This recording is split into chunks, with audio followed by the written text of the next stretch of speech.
Olá, olá plebeus, sejam muitíssimamente bem-vindos a mais um vídeo desses nesse canal que eu parei de fazer na primeira iteração, mas eu acho que eu vou voltar a fazer. Eu só fiz o do Salamandra Mutante e quando eu fiz os outros vídeos eu acabei esquecendo de fazer esses, mas caso você não saiba o que é esses vídeos eu basicamente pego um vídeo do canal principal que eu lancei recentemente e eu explico como foi o processo de fazer ele e tal, e esse tipo de coisa, e adiciono alguns pensamentos que não entraram pro vídeo final e esse tipo de coisa, porque, sei lá, eu tinha algum tema em específico que eu queria seguir no vídeo e no meio que não cabia alguns desses pensamentos que eu tinha sobre o assunto, então eu acabei não incluindo. O vídeo, no caso, é o vídeo que eu fiz sobre o Minutos Psíquicos. O vídeo foi, na verdade, bem fácil de fazer, foi muito simples, na verdade, porque quando eu fiz por exemplo, o vídeo do Mundo Sofia, ele foi um porre de fazer, cara. Foi horrível de fazer aquele vídeo.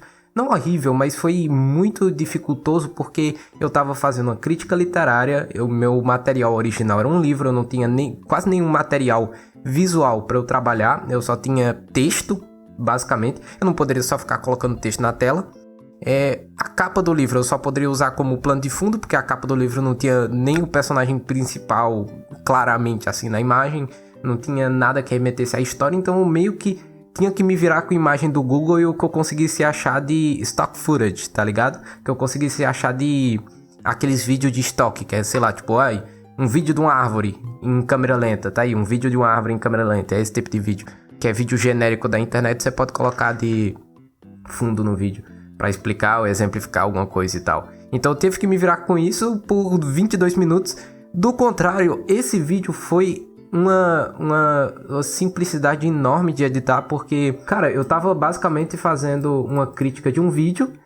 Eu poderia simplesmente colocar o vídeo como B-roll. Se eu não tivesse nada a botar na tela sobre o que eu estivesse falando, eu só poderia colocar alguma parte aleatória do vídeo. Todos os conceitos que eu falo ou poderia simplesmente colocar, sei lá, o negócio da Wikipedia que eu botei aqui, ou teria imagens muito simples que eu poderia colocar na tela, que é, sei lá,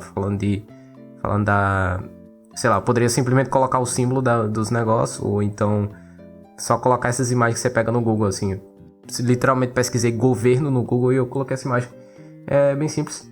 Então esse vídeo foi muito fácil de fazer. Inclusive dá vontade de continuar fazendo esse tipo de vídeo, mas não tenho muitas ideias de vídeos que eu poderia fazer crítica e tal, então provavelmente não vou fazer.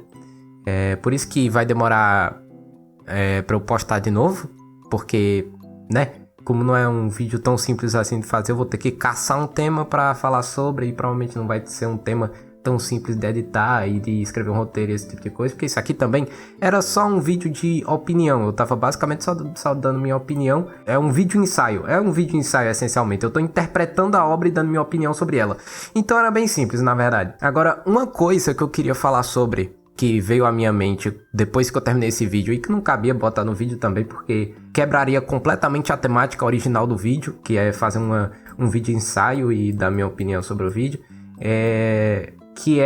deixa eu pegar uma imagem aqui. Isso daqui é o comentário do cara do Minutos Psíquicos, com as fontes dele pro vídeo. E uma coisa que me incomodou é que é um vídeo sobre psicologia, né?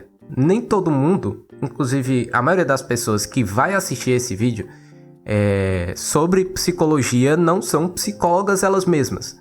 Porque esse é um vídeo de massas, esse é um vídeo de divulgação científica. Só que um negócio que me incomoda sobre alguns tipos de divulgação científica é que, na minha visão, divulgação científica tem que ser um processo que gera autonomia e tem que ser um processo habilitante. Porque você tem que parar para pensar, eu quero que você pare para pensar também, qual o propósito de um vídeo de divulgação científica. Porque não é só passar informação, porque se fosse só passar informação seria um artigo científico. Você tem informação que você quer passar, você faz no artigo científico. Pronto. Beleza. Mas não, eles estão usando esses artigos científicos como base para fazer um vídeo e o público não é o mesmo. Então, o seu propósito não é só passar informação. É passar informação de uma certa maneira. E passar essa informação de uma certa maneira não é exclusivamente você passar essa informação mais simples.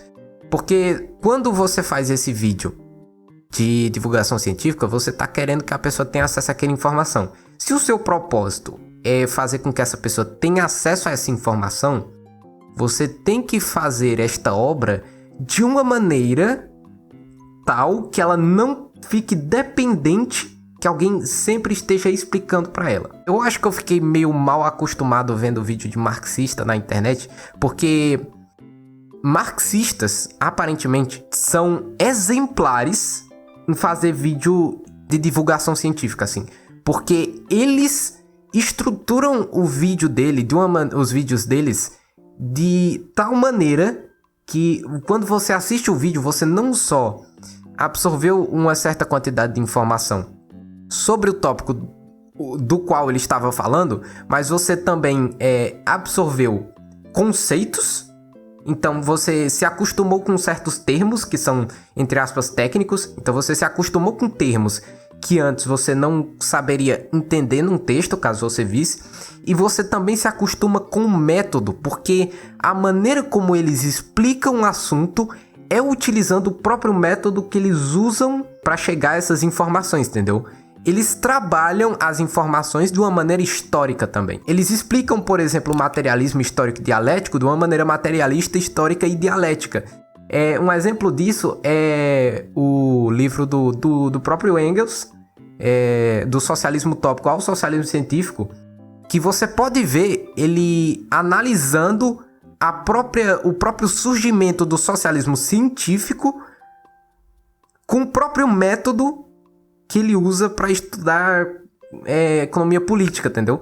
Porque ele explica o surgimento do socialismo científico e ele explica o socialismo científico através da história que gerou ele. Então ele explica os socialistas utópicos, ele explica quais são as origens, ele explica de uma maneira que leva em conta a materialidade. Então sempre que ele vai falar do socialismo utópico, o socialista utópico X, sei lá, o Robert Owen. Por que o Robert Owen não tinha um método que o Engels tinha? Era porque ele era burro? Não. É porque ele estava vivendo numa época em que não havia as condições materiais suficientes para que esse tipo de conhecimento pudesse emergir. Ele vivia, por exemplo, numa época em que o capitalismo ele não estava completamente desenvolvido. Suas contradições não estavam tão acirradas quanto estava na época do Engels e do Marx. E foi por isso que eles não conseguiram ter esse insight, porque não era na hora. Não tinha as condições materiais para que isso acontecesse. Ele também analisa isso de uma maneira histórica e dialética, olhando a história e vendo como que as coisas mudaram, sempre levando em conta a materialidade. Então você vê o método sendo usado para passar a própria informação. Isso habilita e dá uma certa autonomia para a pessoa que está lendo o livro, para a pessoa que está assistindo o vídeo, porque ela sai daquela obra não só mais informada, mas ela também sai daquela obra transformada. Ela tem no seu cinto de ferramentas coisas que ela não tinha antes. Ela tem uma maior compreensão do método. Ela tem um conhecimento maior de conceitos.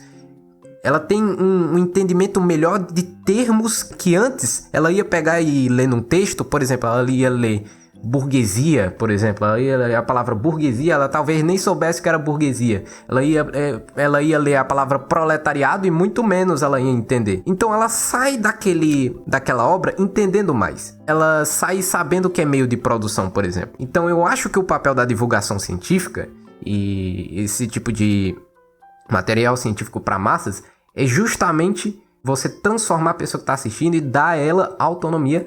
E eu acho que essa maneira de fazer um vídeo, que se você for ver o vídeo dele, ele simplesmente fala os dados e ele fala as informações de uma maneira meio etérea, assim. Ele não fala como que esses dados foram obtidos, em que estudo ele obteve. Ele tem as fontes aqui, mas no vídeo ele não explica qual estudo não fala como eles obteram esses dados, qual foi o método, como que eles obtiveram essas informações. Só parecem informações que ele simplesmente obteve, assim, de uma maneira mágica, assim.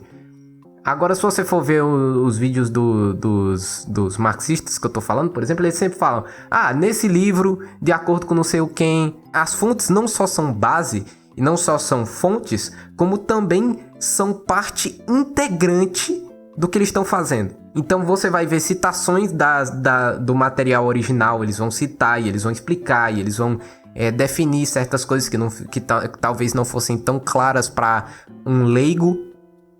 Então, isso habilita você pegar a fonte e colocar ela explicitamente na obra de divulgação científica que você está fazendo, habilita a pessoa que está te assistindo a entender melhor e talvez no futuro ela mesma ir atrás desses artigos, por exemplo. Porque depois de ver certa quantidade de vídeos de marxistas, quando eu queria saber alguma coisa sobre marxismo, tirar alguma dúvida, eu poderia ver um vídeo sobre, mas eu também poderia ver uma obra do Engels, eu também poderia ver um texto mais simples do Marx. Eu obviamente ainda não posso pegar, sei lá, o Capital para eu ler. Eu tenho que ter uma certa bagagem que eu não tenho ainda. Mas eu consigo pegar um texto do Engels, que alguns são mais simples. Eu consigo ir atrás dessas obras que são mais complexas. Eu não fico dependente de vídeos. Então é isso, é basicamente isso que eu queria falar. Eu acho que eu dei bastante insights, divulguei bastante pensamentos aí. Você vai ficar uns 3 anos pensando nisso daí. E é por isso que eu só vou postar vídeo no canal principal daqui a 3 anos.